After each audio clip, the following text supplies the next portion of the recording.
जो भी हमने डिक्शनरी कॉम्प्रहेंशन को डिस्कस किया वो एक बार यहाँ पे ट्राई करते हैं। तो सबसे पहले यूजिंग जिप फंक्शन, तो हमने बात की थी कि अगर हमारे पास दो इटरेबल होते इस तरह से कि मेरे पास दो लिस्ट है आईडीज़ और से मेरा सेकंड लिस्ट है नेम्स का, इस तरह से राइट कि नेम्स और से ये नेम्स है एलिस बॉब एंड कैरल, इस तरह से, ठीक है, एलिस बॉब एंड से थर्ड इज कैरल, ठीक है। अगर मैं अभी आईडीज़ को प्रिंट करता हूँ तो ये मेरा पहला लिस्ट है, नेम्स को प्रिंट करता हूँ तो ये मेरा सेकंड लिस्ट है। और जैसे हमने बात की थी कि अगर मैं जिप फंक्शन से हम उसको कंबाइन कर सकते हैं, अगर मैं कहता हूँ zip of IDs and names, ठीक है, और फिर उसको मैं लिस्ट में कन्वर्ट कर रहा हूँ एक्सप्लिसिटली, तो हमको इस तरह से लिस्ट ऑफ टपल मिल जाएगा कि पहला वैल्यू इसका और पहला वैल्यू इसका वो एज ए वन टपल, फिर सेकंड वैल्यू इसका, सेकंड वैल्यू इसका वो as a second tuple and so on. तो इस तरह से जिप फंक्शन से हमको लिस्ट ऑफ टपल मिल जाएगा। लेकिन अभी हम ये लिस्ट ऑफ टपल पे इटरेट करके हमारा एक नया डिक्शनरी क्रिएट कर सकते हैं। तो फॉर एग्जांपल मैं कहता हूँ कि डी इज इक्वल टू, पहले तो मैं इस पे इटरेट करूँगा, तो से फॉर से आईडी एंड नेम, ठीक है, इन जो भी हमारा जिप फंक्शन है वो, तो बेसिकली वो आईडीज़ एंड नेम्स पे था राइट। और अभी जो भी मैंने आईडीज़ एंड नेम रीड किए उस पर मैं उसको इस तरह से एज ए की वैल्यू पेयर डिक्शनरी पॉपुलेशन के लिए यूज़ करूँगा, ठीक है। फिर से एक बार, तो ये zip of IDs names basically हमको लिस्ट ऑफ टपल देगा इस तरह से, ठीक है। तो इसको अभी हम 1 बाय 1 रीड कर रहे हैं, तो पहली बार ये टपल रीड करेंगे तो आईडी में जाएगा 1, नेम में जाएगा एलिस, ठीक है।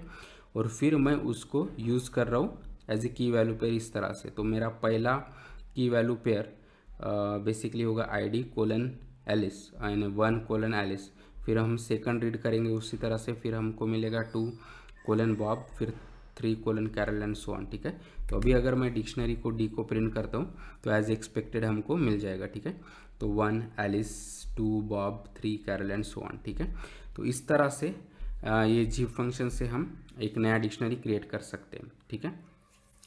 उसी तरह अभी अगर ये मेरे पास ये डिक्शनरी है डी, और अभी मुझे इस तरह से डिक्शनरी क्रिएट करना है उसको रिवर्स करके, कि अभी मुझे जो भी नेम है वो एज ए आईडी चाहिए यानी की चाहिए, और जो भी उसका आईडीज़ है वो एज ए वैल्यू चाहिए। तो एलिस 1, बॉब 2 एंड कैरल 3, तो वो भी हम आसानी से क्रिएट कर सकते हैं using existing dictionary using items method, ठीक है। तो फिर से मैं क्या करूँगा कि एक मेरा नया डिक्शनरी D2 क्रिएट करता हूँ। तो अभी मैं इटरेट करूँगा ये डिक्ट पे, ठीक है। तो से for ID name right in D dot items, ठीक है। तो डी डॉट आइटम्स फिर से लिस्ट ऑफ टपल देगा और फिर हम उसको एज ए आईडी और नेम में रीड कर रहे हैं, और लेकिन मुझे उसको पॉपुलेट किस तरह से करना है, नेम एंड आईडी राइट, उसको रिवर्स डायरेक्शन में। और अभी अगर हम D2 को प्रिंट करते हैं तो इसका हमको रिवर्स रिजल्ट मिला। तो Alice as a key, 1 as a its value, Bob as a key, 2 as its value, Carol as a key and 3 as its value and so on, ठीक है। तो इस तरह से हम डॉट आइटम्स मेथड से भी हमारा नया डिक्शनरी कॉम्प्रहेंशन का यूज़ करके एक नया डिक्शनरी क्रिएट कर सकते हैं, ठीक है। उसी तरह हमने बात की थी कि अगर हमको कोई कंडीशंस लगाने हैं तो वो भी हम लगा सकते हैं। तो फॉर एग्जांपल अगर मैं इस तरह से देता हूँ कि मुझे नेम एंड आईडी तो आउटपुट में चाहिए, लेकिन उसी टपल का जिसका len of name is greater than equal to 5 होना चाहिए, ठीक है। तो मैं इस तरह से वो एडिशनल कंडीशन एक बार वो फॉर लूप के बाद लगा दूंगा, ठीक है।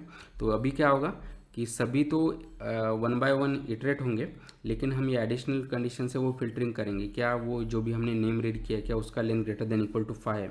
अगर वो है तो ही वो हम पॉपुलेट करेंगे इस तरह से नेम एंड आईडी, ठीक है। तो अभी आप देखोगे तो हमारा D2 इस तरह से चेंज हो जाएगा कि हमारे आउटपुट में सिर्फ एलिस एंड कैरल आया है, क्योंकि बेसिकली एलिस का ही लेंथ और कैरल का ही length greater than equal to 5 है, बॉब का नहीं है, ठीक है। तो इस तरह से हम एडिशनल कंडीशंस भी फिल्टरिंग के लिए लगा सकते हैं। और जैसे कि हमने बात की थी कि बेसिकली हम कोई भी एडिशनल फंक्शंस भी यूज़ कर सकते हैं। तो अगर मेरा आईडी मुझे चाहिए नेम, और से अभी लेन ऑफ नेम एज मुझे उसका वैल्यू चाहिए। तो यहाँ पे मैंने क्या किया कि जो भी लेन जो हमारा इनबिल्ट फंक्शन है वो वैल्यू पॉपुलेट करने के लिए यूज़ किया है। सिमिलरली हम कीज़ पे यूज़ कर सकते हैं या कोई भी अरिथमेटिकल ऑपरेशंस कर सकते हैं एंड सो ऑन, ठीक है। तो अभी अगर आप D2 को देखोगे तो सेम यहाँ पे फिल्टरिंग होके हमको एलिस एंड कैरल मिलेगा, लेकिन अगर अभी उसका आउटपुट वैल्यू देखोगे तो वो बेसिकली उसका आईडी नहीं है, बल्कि जो भी लेन ऑफ नेम हमने दिया है तो जो भी उसका लेंथ होगा यहाँ पे 5 और इसका भी 5, वो हमको आउटपुट में इस तरह से मिल जाएगा, ठीक है।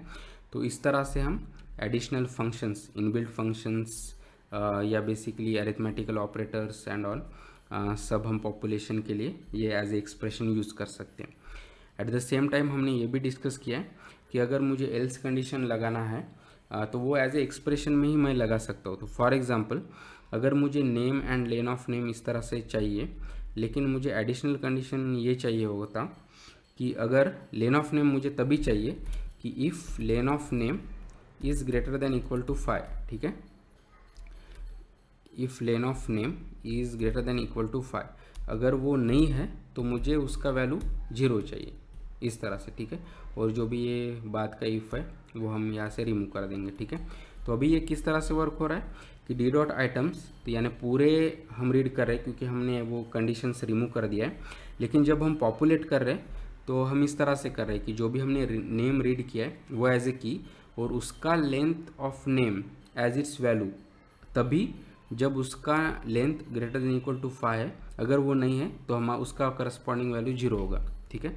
तो अभी अगर हम D2 को प्रिंट करते हैं तो हमको रिजल्ट इस तरह से मिलेगा कि एलिस 5, क्योंकि नेम एज ए की यूज़ कर रहे हैं तो वो एज एक्सपेक्टेड, और लेन ऑफ नेम एज एक्सपेक्टेड, ठीक है। और ये लेन ऑफ नेम क्यों आया, क्योंकि इसका लेंथ ऑफ ये एलिस का ग्रेटर देन इक्वल टू 5, लेकिन बॉब के केस में वो नहीं है, बॉब का सिर्फ लेंथ 3 है, तो इसलिए उसका वैल्यू 0 आया ये एल्स कंडीशन से। और कैरल के केस में जो उसका करस्पॉन्डिंग लेंथ है वो लेंथ मिला एंड सो ऑन, ठीक है। तो इस तरह से हम multiple conditions either as a conditions या एक्सप्रेशन में हम लगा सकते हैं। ये लूप्स भी हम मल्टीपल लगा सकते हैं और हम नेस्टेड डिक्शनरीज भी क्रिएट कर सकते हैं एंड सो ऑन। लेकिन जैसे हमने लेक्चर में डिस्कस किया है कि जब भी मल्टीपल लूप्स मल्टीपल कंडीशंस हो जाते हैं तो ये लेस रीडेबल होता है, और शायद वैसे केस में हमने डिक्शनरी कॉम्प्रहेंशन को अवॉइड करना चाहिए और उसके अल्टरनेटिव वेज लाइक जनरेटर्स या फिर मल्टीपल लूप्स वो ऑप्ट करने चाहिए, ठीक है। तो आई होप कि अभी आपको डिक्शनरी कॉम्प्रहेंशंस के बारे में काफ़ी अच्छा आइडिया आया होगा। So please like the video, share the video, subscribe to the channel and keep learning, keep coding and have fun. Thank you.